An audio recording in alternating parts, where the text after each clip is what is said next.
Hola, buenas noches. Seguimos hablando de nuestra autobiografía. Bueno, como le decía a nuestros seguidores, el deporte que nosotros siempre hemos practicado de toda una vida fue el karate. ¿No? Yo me peleaba mucho.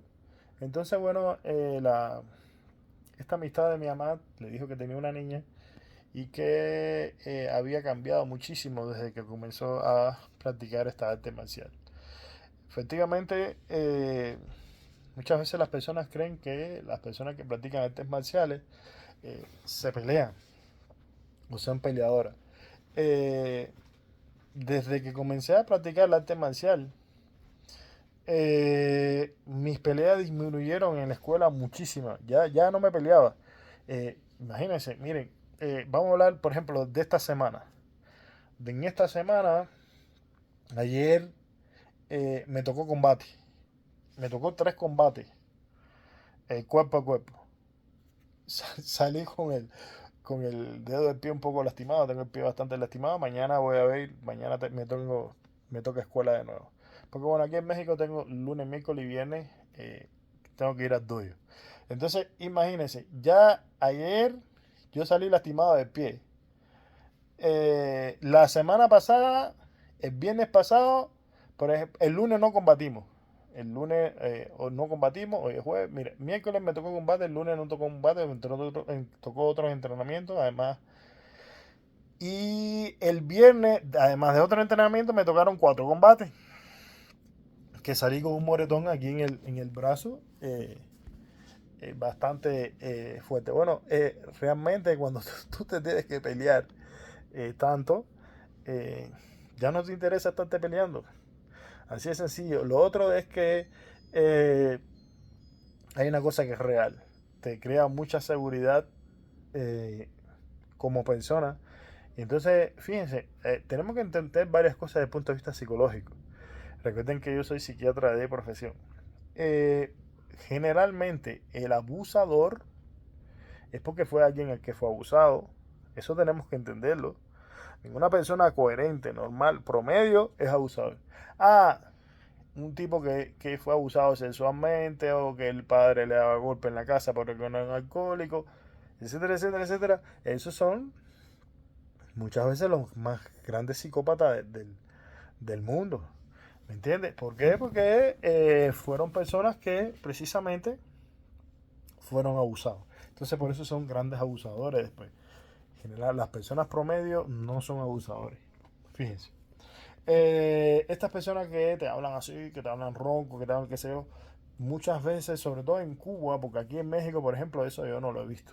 Y hay personas que, por ejemplo, hay barrios y barrios, y entonces hay personas aquí que son de barrio, tienen sus características propias del barrio, pero no es tanto como en Cuba que te hablan así, te ponen una voz, qué sé yo. Entonces, muchas veces de esas personas lo que tienen es, no todos, porque no todos, pero sufren un gran complejo de inferioridad y entonces para compensarlo se hacen los que son bravucones, los que te hablan así, asado, y al final es pura habladera. Eso tenemos que entenderlo.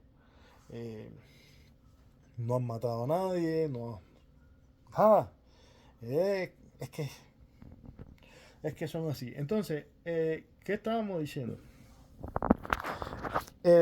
Generalmente las personas creen que los que practicamos artes marciales nos tendemos a pelear. Pues yo le digo que no. Yo en la escuela, automáticamente que empecé a practicar, mis peleas fueron ya disminuyendo hasta que no. Me acuerdo que la última pelea yo ya estaba ya en la secundaria. Recuerdo que, bueno, que vivo en Cuba, en La Habana, había una biblioteca, o hay, que se llama la Biblioteca Nacional, que teníamos que ir a hacer trabajo ahí. Entonces fui con un amigo mío, nunca se me olvida, que tenía labio leporino.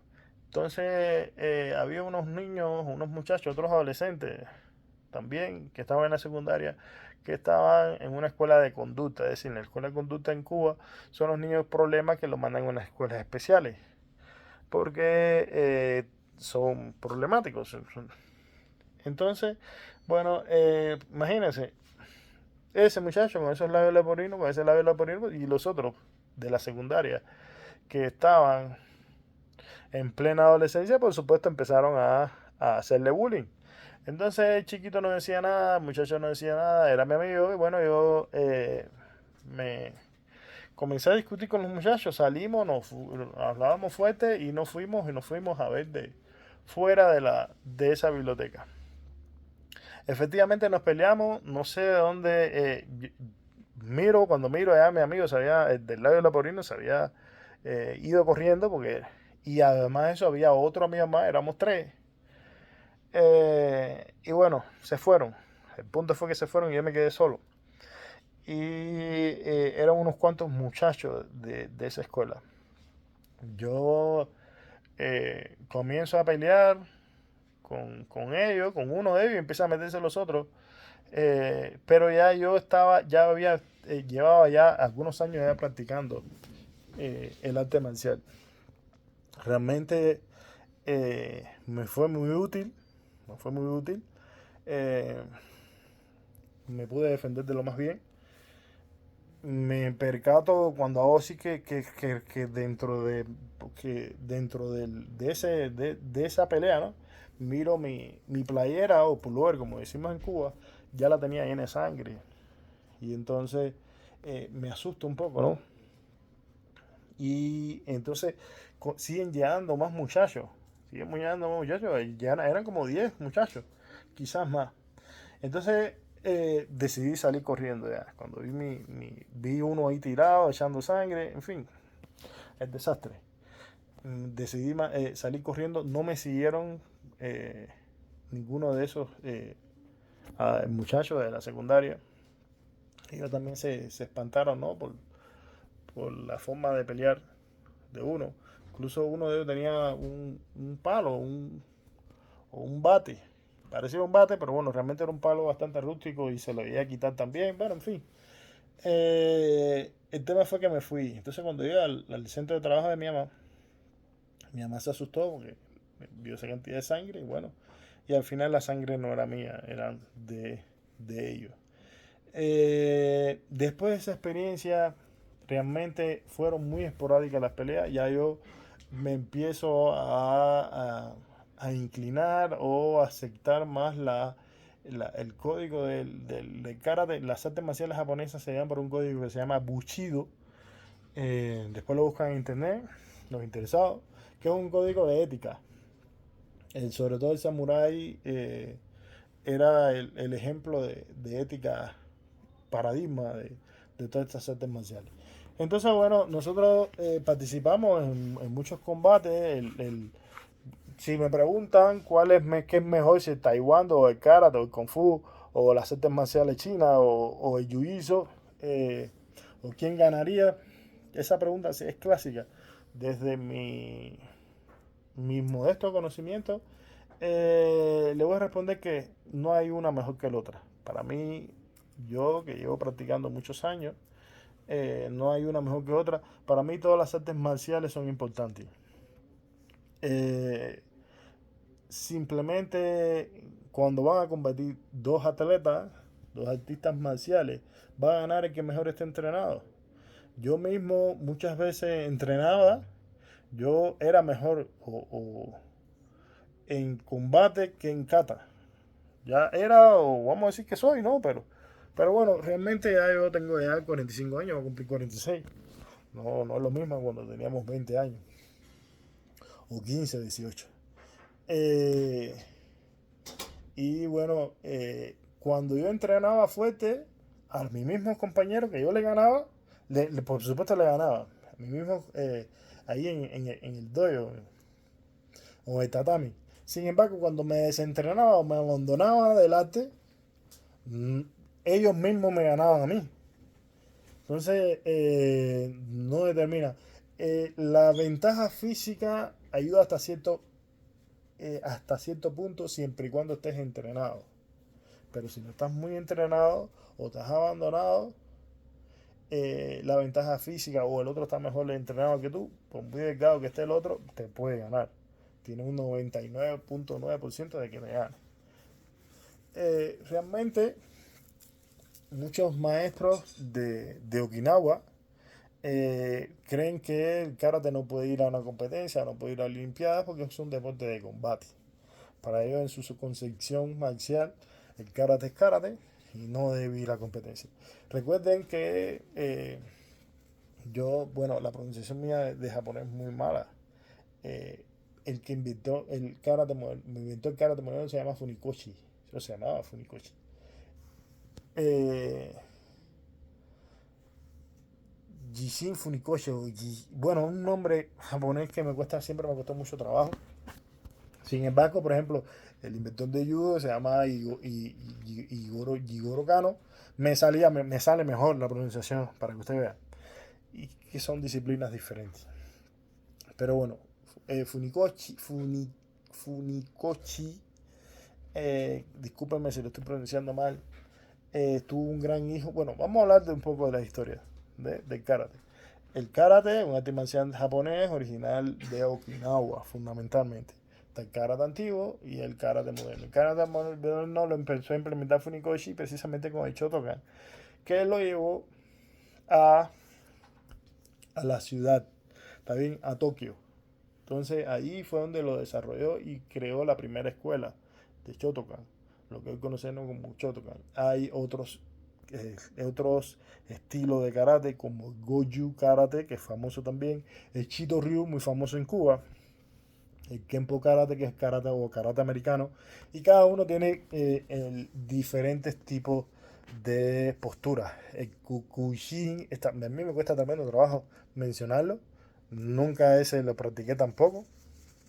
El Kenpo tampoco. El Kenpo, según he escuchado de mi sensei aquí en México, es muy bueno para en defensa. Es decir, generalmente el karate es muy bueno para atacar. También te sirve para defenderte, por supuesto, pero atacando es muy bueno. El Kenpo, según escuché de mi profesor, que pasa algunos seminarios de Kenpo, es muy bueno para defenderse. De hecho, bueno, el hijo del Arao Altario, uno de los hijos del Arao Altario por ahí por Ecuador, practica Kenpo. Y bueno, y es muy buen peleador. Entonces, como les decía, eh, hay diferentes estilos y todos son diferentes. Entonces, bueno, en un tiempo en Japón feudal se prohibieron las armas. Se prohibieron las armas y entonces dentro de eso las katanas famosas samurai. Y entonces aparece el camino de las manos o el karate, donde las personas empezaron a practicar el arte marcial, pero enfocado sobre todo en defenderse sin armas. Ya en la actualidad ya muchas escuelas de karate ya incluyen armas. Por ejemplo, los nunchakus. Esto es un ninjato. A ver si lo puedo. Esto es un ninjato. Y, por ejemplo, mi escuela donde estoy aquí en México. A ver, vamos a hablar primero de Cuba. En Cuba realmente el uso de armas era muy limitado o casi nula. El karate que se practica en Cuba es sobre todo el karate deportivo. Pero hay que diferenciar el karate deportivo al arte marcial como tal. Está bien, son cosas diferentes. Entonces, eso fue en un principio el nacimiento del karate. Ya en la actualidad ha evolucionado. Entonces, ya las escuelas incluyen otras durante el entrenamiento, sobre todo cuando tienes niveles superiores o cintas altas, empiezan a incluir armas, ¿verdad? El uso de la tonfa es muy común en las escuelas de karate modernas. Por ejemplo, en la que yo estoy aquí en México no usan tonfa. En la que yo estoy aquí en México, la que yo veo, o bueno, lo que hay, lo que se usa, es la katana, la famosa katana japonesa. También se utiliza el bo, que es una vara larga. En lo personal, en Cuba nosotros no usábamos katana. Tuvimos algunas prácticas con con varas, etcétera, etcétera, simulando la katana, pero realmente era muy limitado, muy poco. Bo, en lo personal tengo alguna práctica, pero muy poca también, muy banal. Entonces, por lo que bueno, tengo que prestarle más atención aquí en México, que sí lo utilizan, por lo menos en mi dojo. Lo otro que se usa en mi dojo son los nunchakus, pero bueno, con esto sí tengo bastante experiencia, es un arma que domino dentro de lo que se puede decir bastante.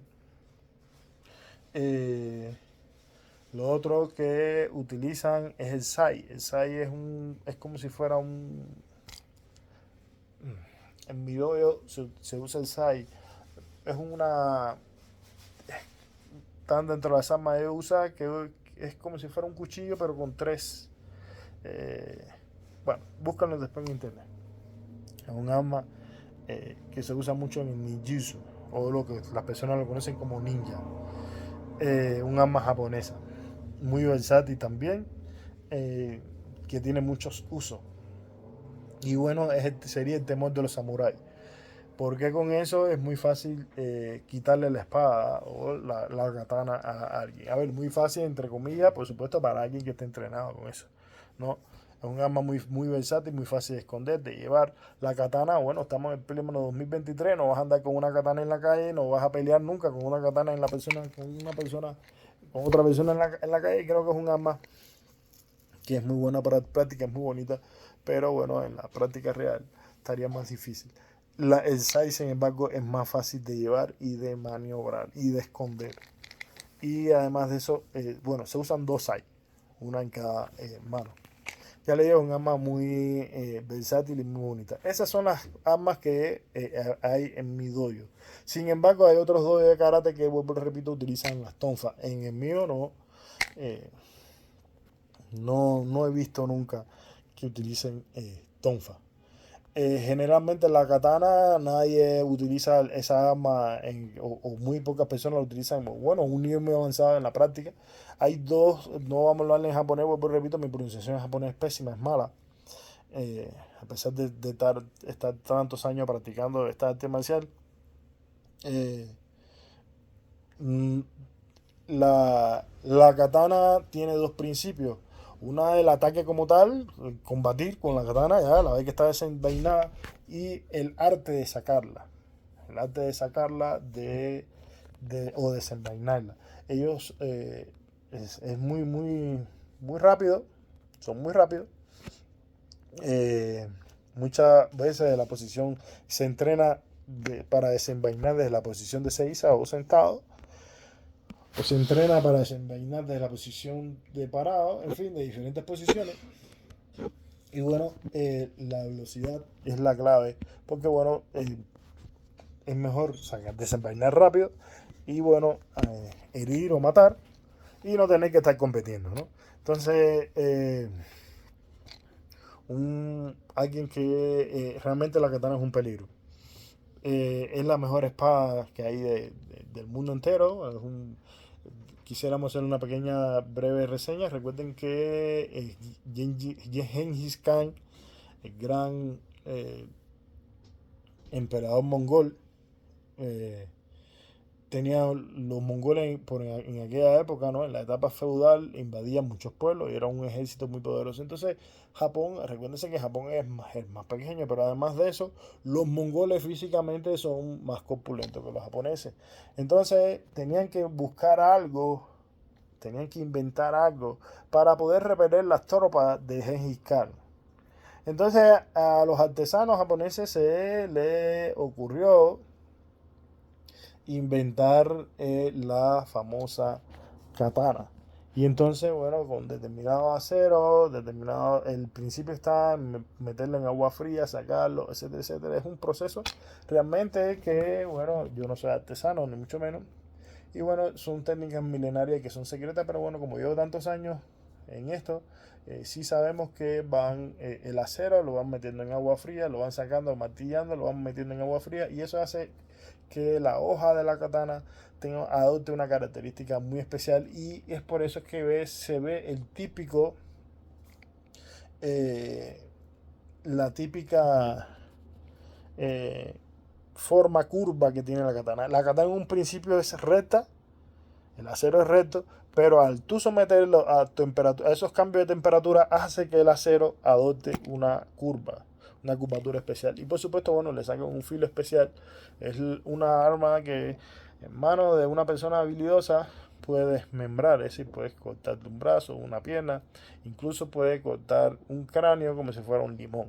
¿Está bien? Puedes, pero por supuesto tiene que, como decimos, ¿no? No es el carro, es el chofer también. Bueno, es un arma muy poderosa, pero en manos de una persona que sepa usarla también. ¿Está bien? Entonces, de esta forma, bueno, los japoneses pudieron enfrentar al ejército de Gengis Khan. Los samuráis tienen, ahorita hablábamos de un código de Bushido, que es un código de conducta muy particular que ellos tienen. Bueno, andaban con la katana y, vamos a hablar en español, la espada más larga y una espada más chiquita, un cuchillo más chiquito que muchas veces ellos por honor se quitaban la vida. Eh, los samuráis tenían generalmente un dueño o trabajaban para alguien en especial. ¿Está bien? Cuando no perdían ese dueño o ese amo, se conocían como Rumin o Rumin. Y bueno, andaban por su propia cuenta. ¿Está bien? Tenían el código de conducta del samurái era extremadamente estricto. Tenían determinadas cabelleras, usaban unas armaduras muy bonitas. Y hoy, bueno, todavía es un arte que se sigue practicando. No es propia del karate, vuelvo y lo repito, el karate en los últimos años adoptó estas armas. Pero realmente el arte de samurái es aparte. Y bueno, ellos actualmente usan en su entrenamiento un traje muy especial, muy bonito, una máscara. Y los entrenamientos se hacen con espada de bambú. En mi dojo, bueno, hay unas cuantas espadas de bambú para estos entrenamientos. Y bueno, y hay una espada también samurai o katana. Pero bueno, no tiene filo. Generalmente no se busca que tenga filo porque ya le digo que es una espada peligrosa, extremadamente peligrosa. ¿Está bien? En lo personal, los artistas marciales tienen que tener mucho dominio de su alma, tienen mucho control. Yo, la última vez que me peleé, tendría veintitantos años o 30, vamos a ponerle 30 años. Quiere decir que hace más de 15 años que no me peleo con nadie en un combate real. Me acuerdo que fue porque desgraciadamente tenía un albañil que estaba trabajando en nuestra casa y bueno, se quiso pasar de listo, se puso como uno ya estaba estudiando psiquiatría, la educación de uno es diferente, la formación de uno. Soy un hombre sin malas palabras ni ser agresivo verbalmente con nadie, no me gusta eso. Trato al menos de limitarme mucho. Trato de controlarme, obviamente que ya no me aguanto y ya sí exploto. Pero normalmente que me conoce sabe que yo soy un hombre extremadamente pacífico y tranquilo. A no ser que me busquen demasiado. Entonces, bueno, terminamos peleando. No le traté de golpearlo lo más posible. De hecho, prácticamente no lo golpeé. Eh, pero bueno, como la pelea terminó en la calle, eh, los otros albañiles llamaron al patrullero. Bueno, y terminamos en la estación de policía de Saja. Pero bueno, no fue mucho más allá de eso. Eh, hasta ahí fueron. Ya le digo, las personas tienden a confundirse a veces con uno.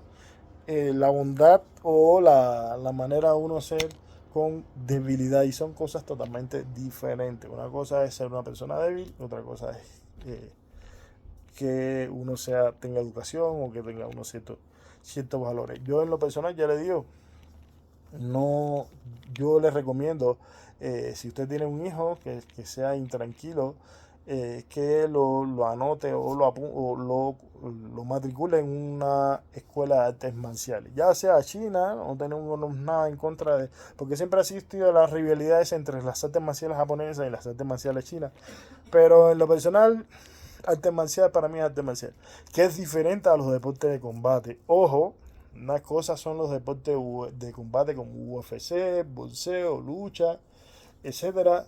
Son deportes de combate. A las artes marciales. Las artes marciales crean disciplina.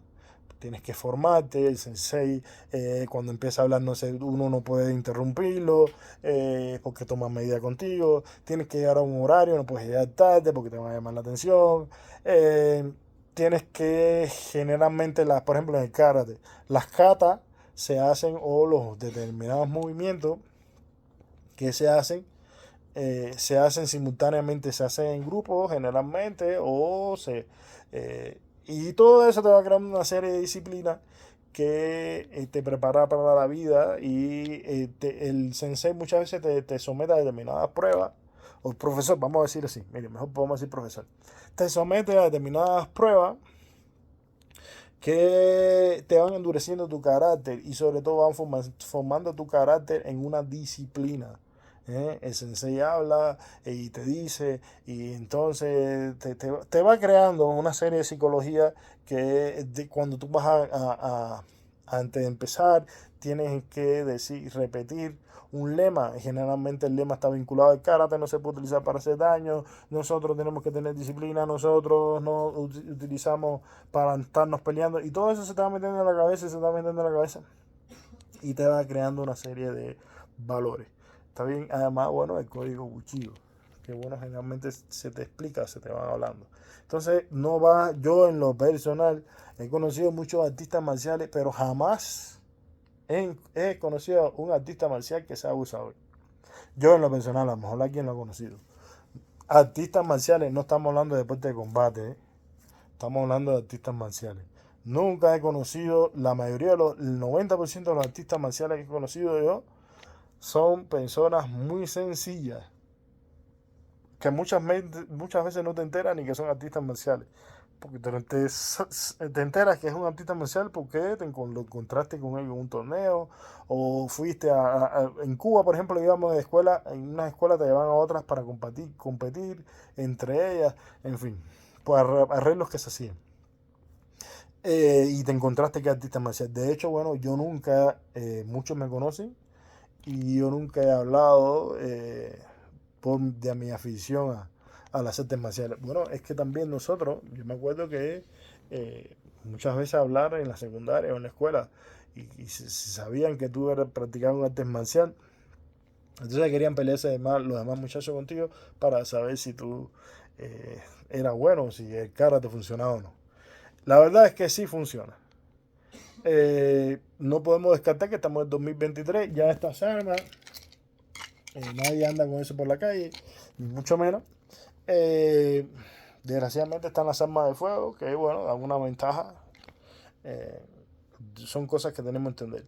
Pero yo, en lo particular, no practico eh, un arte marcial para pelearme con nadie. Nunca ha sido mi objetivo pelearme con nadie. Por supuesto, no me queda otro remedio que pelear. Pues simplemente no es un problema tampoco para uno pelearse, porque vuelvo y le repito, el viernes pasado peleé 4 veces. Entonces, ayer me tocó pelear 3 veces. Entonces, y fíjense, cuando yo comencé a practicar el karate de niño, no existían protectores. Aquello era puño pelado, pierna pelada y es darle y golpéate. Y muchos compañeros de nosotros, yo lo vi, que, que, que se noqueaban, déjame decirle, que terminaban noqueados. Porque era complicado en aquella época. Ahora no, ahora es mucho más fácil. Ahora se usa casco, se usan guantes, unos guantes con unas esponjas, a veces se ponen también protectores en el pecho, en las tibias. El golpe con la tibia es súper doloroso. Pero bueno, ahora con esos protectores, en los pies también te pones protectores. Entonces, sí, no deja de ser un golpe, pero jamás como cuando yo era niño. Yo, por ejemplo, ahora yo combatiendo, y eso tenemos que entenderlo. Los deportes de combate son de combate, y sí te van a pegar. Psicológicamente puede ser que ganes uno, pierdas otro, pierdas dos, ganes tres, pierdas cinco y ganes uno. Porque si el otro está mejor preparado que tú, pues simplemente vas a perder y te van a pegar. Por ejemplo, miren, en este último entrenamiento yo ni sé en qué momento me lesioné el dedo, tengo un dolor en el dedo terrible, de pie. No sé en qué momento me lesioné. Espero ya mañana estar mejor. Hoy reposé, hoy no entrené nada porque hay una parte que uno entrena en casa y otro en el dojo.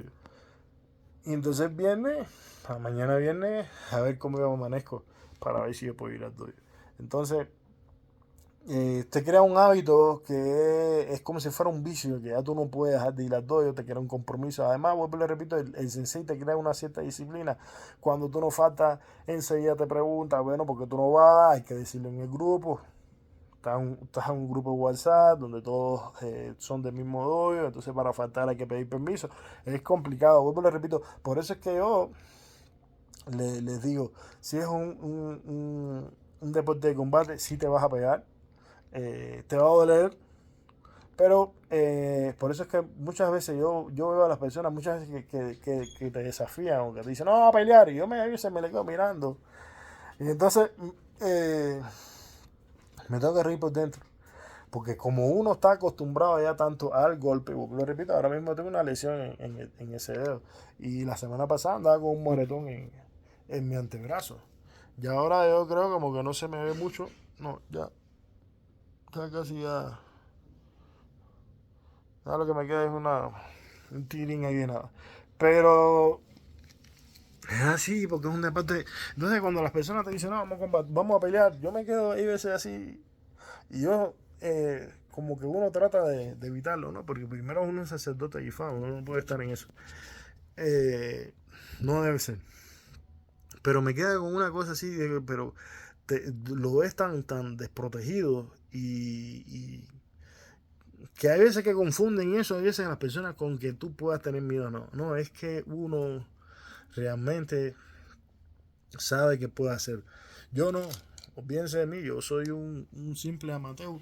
A pesar de haber practicado tantos años, no fue mi dedicación como tal. O con el inglés, por ejemplo. Yo a pesar de hablar tanto inglés desde tan pequeño, no he tenido la oportunidad de ir a un país de habla inglesa durante años y bueno, quizás no tengo ese avance. Pero por supuesto hablo algo de inglés. Bueno, me pasa lo mismo con el arte marcial. Yo practiqué durante muchos años. Entonces quizás no sea el mejor ni mucho menos, pero bueno, algo nosotros sabemos. Entonces, ya le digo, la mayoría de los artistas marciales que yo conozco no andan por ahí buscando problemas con alguien o peleando, ni mucho menos. Por el contrario, evitan el contacto o la pelea. Por supuesto, no le queda otro remedio, pues van a pelear y van a acabar con la persona. Yo he visto, hay veces que tú estás en un lugar y tú ves que las dos personas comienzan a pelear y uno se le queda mirando y uno dice, mira como no cuida su guardia o como se expone y le pegan y el otro le da así, no sé, sin una técnica, sin nada. Uno lo ve tan vulnerable a las personas, ¿no? Porque desde el punto de vista de lo que uno aprende o uno aprendió o sabe, que es complicado. Pero ya le digo, mi recomendación, si usted tiene un hijo, las artes marciales crean mucha disciplina, crean muchos valores. Eh, yo sí le recomiendo que si usted tiene un hijo que sea intranquilo, que le guste pelearse, o que simplemente vaya, o a lo mejor va mal en la escuela, o a lo mejor no es el mejor muchacho, que lo trate de integrar algún arte marcial, la que usted desea, a la que usted desee, no hay una específica. Ahora no le voy a decir que lo, lo, lo introduzca en el karate, que es el arte marcial que a mí me gusta, o la que yo siempre entrené, porque simplemente es la que a mí me gusta. A mí la persona me gusta, para mí el karate es un deporte muy completo, eh, porque lo incluye todo. Pero cada cual con lo que le guste, ¿no? No podemos. Yo practiqué muy poco tiempo judo, tengo algunas nociones de judo, pero nunca fue muy fuerte. De taekwondo también practiqué un poco, pero tampoco fue muy fuerte. Yo lo que siempre he practicado es el karate. He tenido periodos donde me he alejado por mucho tiempo. Y bueno, después me he reintegrado. Y bueno, y así hemos ido. Pero yo creo que el karate es algo que es para toda la vida. Es para toda la vida. Yo en lo personal me desestresa muchísimo, me ayuda a relajarme. Eh, lo hago también en lo personal para mantener el cardio. Es muy bueno el movimiento, ya sobre todo después que uno tiene 40 años. Yo tengo 45 años en estos momentos, voy a cumplir 46. Mis condiciones físicas son mejores de que muchas personas que tienen, modestia aparte, mi misma edad, pero precisamente por eso, porque constantemente estoy practicando deporte para mantenerme bien. Eh, ya le digo, lo hago como deporte, no me interesa ir a estas alturas de mi vida, ir y ganar medalla de oro, ni mucho menos. Pero bueno, en la escuela que estoy aquí en México sí es obligatorio los torneos. Y entonces sí hay que ir a competir a los torneos en las dos modalidades clásicas, la kata y el comité o el combate, como quieran decir. Entonces, sí nos toca. Ya le digo, ahora es mucho más fácil en la actualidad ir a combatir, no es como cuando yo empecé de niño. Ya ahora con esa cantidad de protectores, pues, eh, que siempre algo te toca, fíjense, siempre algo te toca. Los otros días yo combatiendo precisamente, uno me golpeó en la cara y me preguntó, ¿estás bien? Súper bien, porque pues, le repito, estábamos acostumbrados a pelear a puño pelado. Y entonces llega el momento que el golpe no es algo que no te impresiona, no te, porque es que estás acostumbrado. Eh, yo, igual que en las peleas, vuelvo y repito, a veces que veo a las personas peleándose y entonces los que están junto con uno se asustan o qué sé yo, tampoco es que no, porque es que ha sido, ya le digo, una semana, vamos a poner en una semana promedio, en el dojo uno se debe pelear, por lo menos fácil, de entre 5 y 10 veces. Eso es por semana. Eh, porque es así. Por eso ya le dije que muchas veces la gente te desafía o te hablan o te creen que te hablan fuerte. Y entonces yo generalmente me quedo eh, muy flemático porque es que no me impresiona. Me es totalmente indiferente.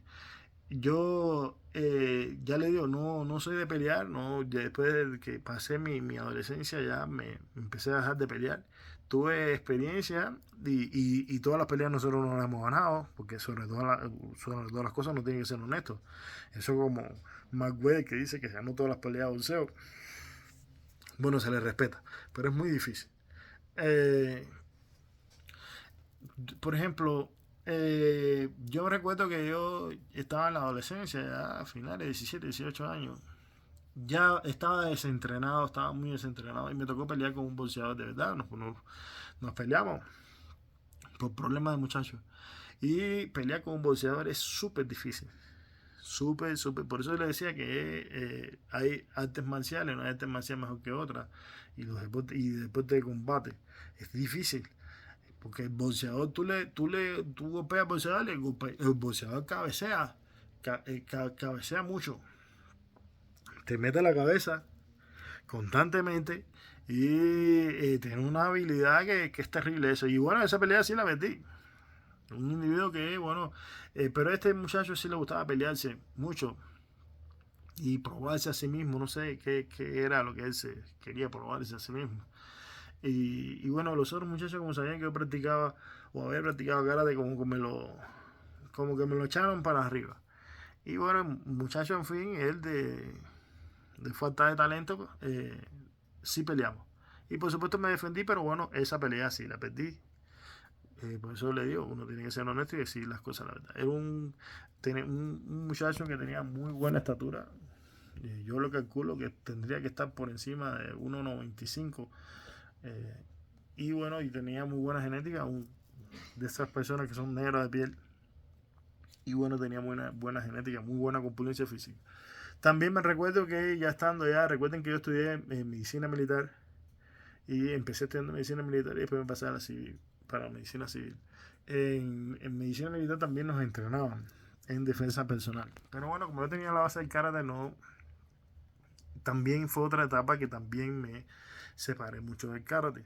Pero bueno, entrenaba defensa personal. Me acuerdo una vez que un amigo mío me dijo, vamos a entrar al judo. Y entonces, bueno, fuimos para el tatami. Yo había entrenado muy poquito judo, pero eso no fue una pelea tampoco de... Eso no fue una pelea de verdad, eso fue también un combate que hicimos. Y bueno, lo hicimos bajo los reglamentos del judo. Yo que no sabía de judo, bueno, porque, a ver, a nosotros nos enseñaban prohibiciones, nos enseñan prohibiciones en karate, pero no somos judokas. Es diferente el judo. Y bueno, y sí, realmente me ganó, pero con tremenda ventaja, porque el muchacho era cinta negra en judo, ambos teníamos veintitantos años, pero él había empezado también, igual que yo, muy joven, pero en judo. Y entonces sí era bueno en judo. Definitivamente era bueno en judo, era de Pinar del Río, era muy, muy bueno en judo. Entonces, bueno, pongo algunos ejemplos de experiencias en mi vida con otras artes marciales y con otros deportes de combate. Pero en lo personal, pues les repito, sí te crea una gran educación, sí te crea una gran disciplina.